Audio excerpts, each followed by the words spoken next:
Good morning to everyone. Welcome to my channel. ఈ వీడియోలో triple IT బాసర్కి సంబంధించి ఏ విధంగా అప్లై చేయాలి, ఏమేమి సర్టిఫికేట్ అవసరం, స్టెప్ బై స్టెప్ మీకు క్లియర్గా ఎక్స్ప్లెయిన్ చేస్తాను చూడండి. సో ఇప్పటివరకు కనుక మీరు నా ఛానల్ని సబ్స్క్రైబ్ చేయకపోతే సబ్స్క్రైబ్ చేసుకోండి, లైక్ చేయండి, మీ ఫ్రెండ్స్కి షేర్ చేయండి మర్చిపోకండి. ఓకేనా? లైక్ చేయడం మాత్రం మర్చిపోకండి ఫ్రెండ్స్. సో ఆర్జీయూకేటీ బాసర్ లేదా ట్రిపుల్ ఐటీ బాసర్ అని అంటాం. సో ఫస్ట్ మీరు మీ గూగుల్ బ్రౌజర్ ఓపెన్ చేసి ఆర్జీయూకేటీ బాసర్ అని టైప్ చేసి ఎంటర్ చేయాలండి ఫస్ట్. సో ఎంటర్ చేస్తే మనకి ఈ విధంగా సైట్ ఓపెన్ అవుతుంది. ఆర్జీయూకేటీ బాసర్ అని చెప్పేసి ఇక్కడ లింక్ వస్తుంది ఫస్ట్. సో ఆర్జీయూకేటీ బాసర్ పైన మనం క్లిక్ చేస్తే మనకి మెయిన్ సైట్ ఓపెన్ అవుతుంది.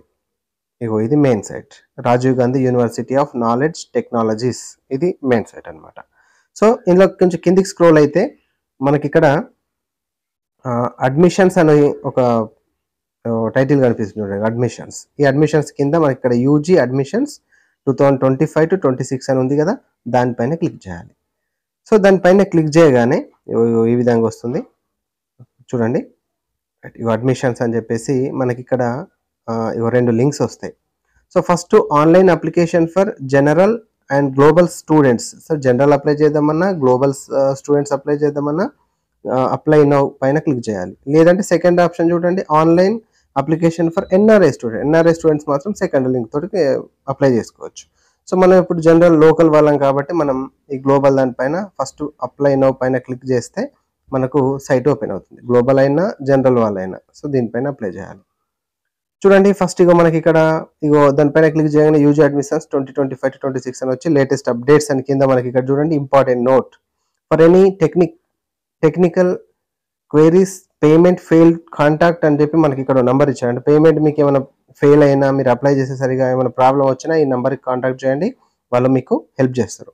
సెకండ్ వన్ చూడండి, if transaction get failed amount will be refunded in 5 bank working days అంటుండే. ఒకవేళ మీరు పేమెంట్ చేశారు, సో అది పేమెంట్ కాలేదు కానీ మీ అమౌంట్ కట్ అయిపోయినాయి, డిడక్ట్ అయిపోయినాయి, సో అప్పుడు మీరేం భయపడకండి, 5 డేస్లో మీకు రిఫండ్ వస్తుంది అని చెప్పి మెన్షన్ చేస్తున్నాడు. సో దాని కింద చూడండి 3 లింక్స్ ఉన్నాయి. ఫస్ట్ అప్లికేషన్ సబ్మిషన్ అని ఉంది. సో సబ్మిట్ ఆన్లైన్ అప్లికేషన్, దాంతో ఫస్ట్ మనం వెళ్తాం, దానిపైన క్లిక్ చేయగానే అప్లికేషన్ ఫామ్ వస్తుంది, అన్ని ఫిల్ చేస్తాం. ఓకేనా? అది అప్లికేషన్ ఫిల్ అయిపోతుంది. దాని కింద డూప్లికేట్ అప్లికేషన్ ఫామ్ అని ఉంది. సో మీకు అప్లికేషన్ ఫామ్ ప్రింట్ కావాలంటే దానిపైన క్లిక్ చేసుకొని ప్రింట్ తీసుకోవచ్చు. Next application fee payment and second చూడండి, అప్పుడు ఫీ పేమెంట్ చేసుకునేది అది. ఓకేనా? అది మళ్ళీ చూద్దాం. సో ఫస్ట్ అప్లికేషన్ ఫామ్ పైన క్లిక్ చేయగానే మనకి ఈ విధంగా ఓపెన్ అవుతుంది. అప్పుడు మనకు 10th class board and 10th class hall ticket number, mobile number 3 అడుగుతుంది. So 10th class board fill చేస్తే టీఎస్ ఎస్ఎస్ఏ అని ఇట్లా మనకు ఆప్షన్స్ ఉంటాయి. మీది ఏదో అది అప్లై చేయండి. టీఎస్ వాళ్ళు అయితే టీఎస్ ఎస్ఎస్ఏ అని పెట్టాలి. తర్వాత మీ 10th క్లాస్ హాల్ టికెట్ నెంబర్ని అండ్ మీ మొబైల్ నెంబర్ని ఎంటర్ చేసి చూడండి, నేను ఎంటర్ చేశాను. ఎంటర్ చేసి కింద గెట్ డీటెయిల్స్ అని ఉంటుంది చూడండి, గెట్ డీటెయిల్స్ పైన క్లిక్ చేయాలి. సో గెట్ డీటెయిల్స్ పైన క్లిక్ చేస్తే మనకు ఇగో ఈ విధంగా ఓపెన్ అవుతుంది. ఇది అప్లికేషన్ ఫామ్ అండి. సో ఫస్ట్ చూడండి క్యాంపస్ సెలక్షన్ ఉంటుంది. ఇప్పుడు మనకి ఈ ఇయర్ నుంచి మనకు మహబూబ్ నగర్లో కూడా 180 సీట్స్ పెట్టారు కాబట్టి 2 చూపెడతాయి. ఇక్కడ మనకి బాసర్ చూపెడుతుంది, మహబూబ్ నగర్. మీకు ఏది ఫస్ట్ ప్రియారిటీ కావాలి, బాసర్ కావాలనుకుంటే బాసర్ పెట్టండి, మహబూబ్ నగర్ కావాలనుకుంటే మహబూబ్ నగర్ పెట్టాలి. సో ఇప్పుడు నాకు బాసర్ కావాలి అనుకుంటున్నాను. సో ఫస్ట్ ప్రియారిటీ బాసర్ ఇచ్చాను, ఈ విధంగా లోడ్ అయిపోతుంది. మళ్ళీ సెకండ్ ప్రిఫరెన్స్ ఉంటుంది. సో అందులో మళ్ళీ క్లిక్ చేస్తే మనకు మహబూబ్ నగర్ ఉంటుంది కదా, అది సెలెక్ట్ చేసుకోవాలి.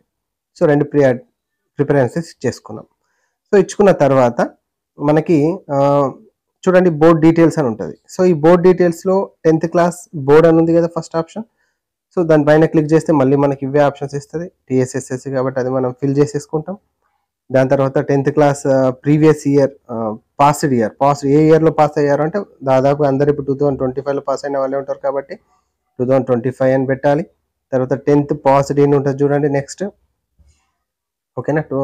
10th పాస్డ్ ఇన్ రెగ్యులరా సప్లిమెంటరా చూస్తాం. రెగ్యులర్ అయితే రెగ్యులర్ పెడతాం, సప్లిమెంటరీ అయితే సప్లిమెంటరీ పెడతాం. దాదాపు రెగ్యులర్ వాళ్ళే ఉంటారు అందరూ. ఓకేనా? Next 10th class hall ticket number enter చేయాలి. దాని తర్వాత candidate name as per board certificate. So మీకు కరెక్ట్గా 10th క్లాస్లో మీ నేమ్ ఏముందో ఆ మెమోలో అలాగే పెట్టండి. Next mother name, father name, తర్వాత ఇక్కడ చూడండి డేట్ ఆఫ్ బర్త్ అది ఎంటర్ చేయాలి. తర్వాత SSC number of attempts. So SSC number of attempts అంటే ఎన్నిసార్లు మీరు ఎస్ఎస్సి రాశారు, ఒక్కసారికి పాస్ అయినా, 2 సార్లుగా 3 సార్లుగా అన్నట్టు. దాదాపు మీరు ఒకటేసారి పాస్ అయిన వాళ్ళు ఉంటారు కాబట్టి 1 పెడితే సరిపోతుంది. తర్వాత రిజల్ట్ అంటే టోటల్ మీకు ఎన్ని మార్క్స్ వచ్చినాయి మార్క్స్ పెట్టండి. తర్వాత మ్యాథమెటిక్స్‌లో ఎన్ని మార్క్స్ వచ్చినాయి, జనరల్ సైన్స్‌లో ఎన్ని, సోషల్ స్టడీస్‌లో ఎన్ని, ఇంగ్లీష్‌లో ఎన్ని, ఫస్ట్ లాంగ్వేజ్‌లో ఎన్ని, సెకండ్ లాంగ్వేజ్‌లో ఎన్ని అన్నీ పెట్టాలి. మీకు చెప్పాను కదా ఇంతకుముందే, గవర్నమెంట్ స్కూల్ వాళ్ళకైతే 4% మీకు వచ్చిన మార్క్స్‌లో 4% వెయిటేజ్ ఇస్తారు. So next 10th class name of the school, మీ స్కూల్ నేమ్ 10th క్లాస్ ఎక్కడ చదివారో ఆ స్కూల్ నేమ్ పెట్టాలి. స్కూల్ అడ్రస్ నెక్స్ట్, ఓకేనా. దాని తర్వాత తెలంగాణ అదర్ స్టేట్ పెట్టుకోవాలి. సో ఇక్కడ చూడండి, next 10th class school management, ఏ మేనేజ్మెంట్ మీరు అంటే మీ స్కూల్ గవర్నమెంట్ రెసిడెన్షియలా, ప్రైవేటా, అదర్సా అది పెట్టుకోవాలి, ఓకేనా. రెసిడెన్షియల్ అంటే హాస్టల్ ఉంటే గవర్నమెంట్ రెసిడెన్షియల్, అంటే ఇప్పుడు ఎంజేపీలు కానీ టీఎస్ఆర్జెస్ అవి అట్లాంటివి రెసిడెన్షియల్ కింద వస్తాయి, ఓకేనా. నెక్స్ట్ కేటగిరీ, ఇది ఏ కేటగిరీ మీ స్కూల్, ఇందులో ఉన్న జిల్లా పరిషత్ రెసిడెన్షియల్ అవి పెట్టుకోండి, ఓకేనా. నెక్స్ట్ పర్సనల్ డీటెయిల్స్ చూడండి. పర్సనల్ డీటెయిల్స్లో gender, male, female, others, mobile number, ఇంకో alternative mobile number, email ID, community అంటే మీ క్యాస్ట్, ఓసీనా, బీసీఏనా, ఏది, ఎస్సీనా, ఎస్టీనా, రిలీజియన్, ఓకేనా. అవన్నీ పెట్టుకోవాలి. మదర్ టంగ్, ఒక ఫిజికల్ ఛాలెంజ్డ్ అయితే ఎస్ పెడతాం, లేదంటే నో పెడతాం. మదర్ టంగ్ ఈ విధంగా సెలెక్ట్ చేసుకుంటాం. తర్వాత రిలీజియన్ హిందూ, ముస్లిమా, క్రిస్టియన్, అదర్సా. తర్వాత యాన్యువల్ ఇన్కమ్ మీ ఇన్కమ్ సర్టిఫికేట్లో చూడండి, ఎంత ఉంటే అంత పెట్టండి. అప్ టు 1 lakh లేకపోతే అప్ టు 2 lakhs ఉందా, ఎంత ఉందో చూసి పెట్టండి దానిపైన, ఓకేనా. Next candidate Aadhaar number enter చేయాలి. దాని తర్వాత క్యాండిడేట్ అపార్ ఐడి అంటే మీ స్కూల్లో జనరేట్ చేశారండి, అపార్ ఉంటే పెట్టండి, లేకపోతే లేదు. దాదాపుగా జనరేట్ చేస్తే ఆ నంబర్ మీరు తెలుసుకొని పెట్టండి, లేకపోతే వదిలేయండి. నెక్స్ట్ క్యాప్ సర్టిఫికేట్ ఉంటే ఎస్, లేదంటే నో. ఎన్సీసీ ఉంటే ఎస్, లేదంటే నో. స్పోర్ట్స్ సర్టిఫికేట్ ఉంటే ఎస్, లేదంటే నో. ఉంటే మాత్రం అప్లోడ్ అడుగుతుంది, అప్లోడ్ చేయాల్సి ఉంటుంది, ఓకేనా. నెక్స్ట్ అడ్రస్ డీటెయిల్స్, మీ ఇంటి అడ్రస్, డోర్ నంబర్ అండ్ ఎక్కడ అంటే రోడ్ నంబర్, ప్లాట్ నంబర్ అదే ఉంటుంది, అది పెట్టాలి. తర్వాత స్టేట్, విలేజ్, మండల్, టౌన్ అంటే మండల్ పెట్టండి. అండ్ పిన్ కోడ్లో మీ విలేజ్కి సంబంధించినటువంటి పిన్ కోడ్ పెట్టండి.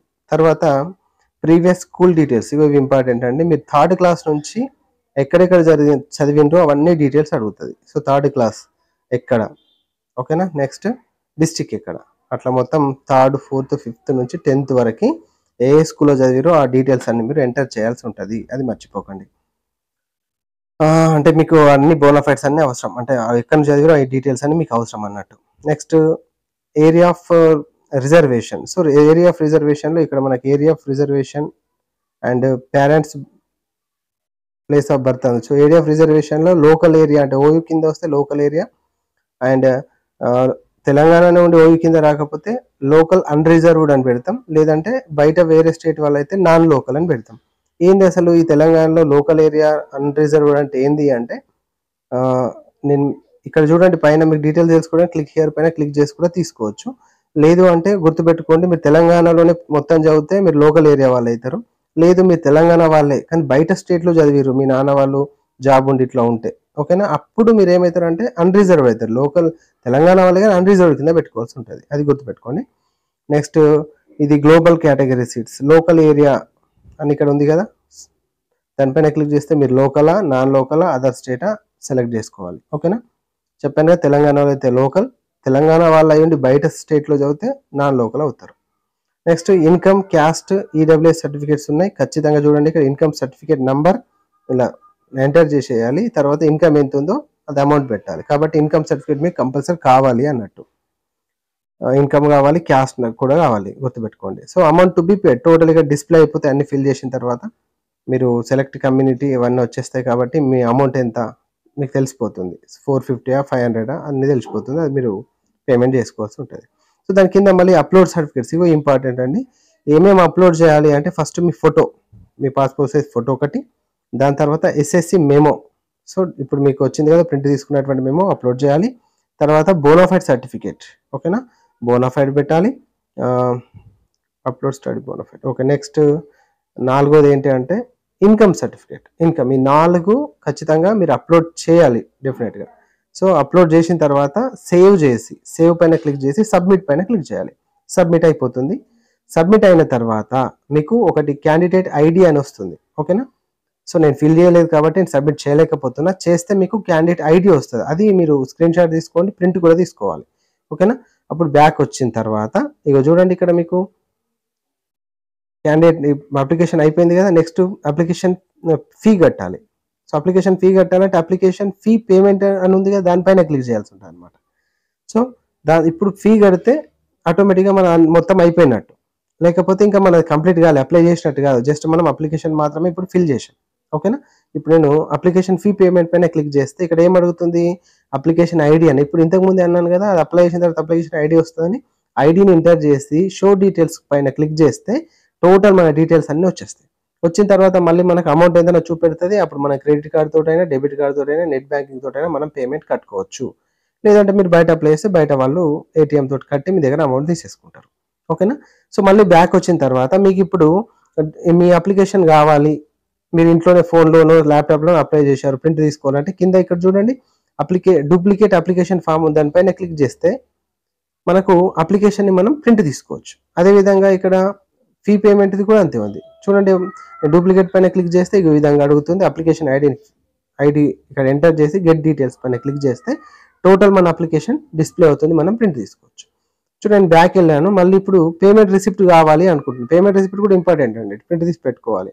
డూప్లికేట్ పేమెంట్ రిసిప్ట్ పైన కొడితే మళ్ళీ సేమ్ అప్లికేషన్ ఐడి అని అడుగుతుంది. మళ్ళీ అందులో ఎంటర్ చేసి గెట్ డీటెయిల్స్ అని కొట్టాలి. సో గెట్ డీటెయిల్స్ కొట్టగానే ఆటోమేటిక్గా రిసిప్ట్ కూడా మనకు డిస్ప్లే అవుతుంది. సో ఓకేనా. ఇది మనం ప్రింట్ తీసుకోవడానికి యూజ్ అవుతుంది. నెక్స్ట్ ఇక్కడ పక్కకు నోటిఫికేషన్ ఉంది, అది మీకు ఇన్ఫర్మేషన్ ఇవ్వడం కోసం. ఓకేనా అండి. All the best. అప్లై చేసుకోండి.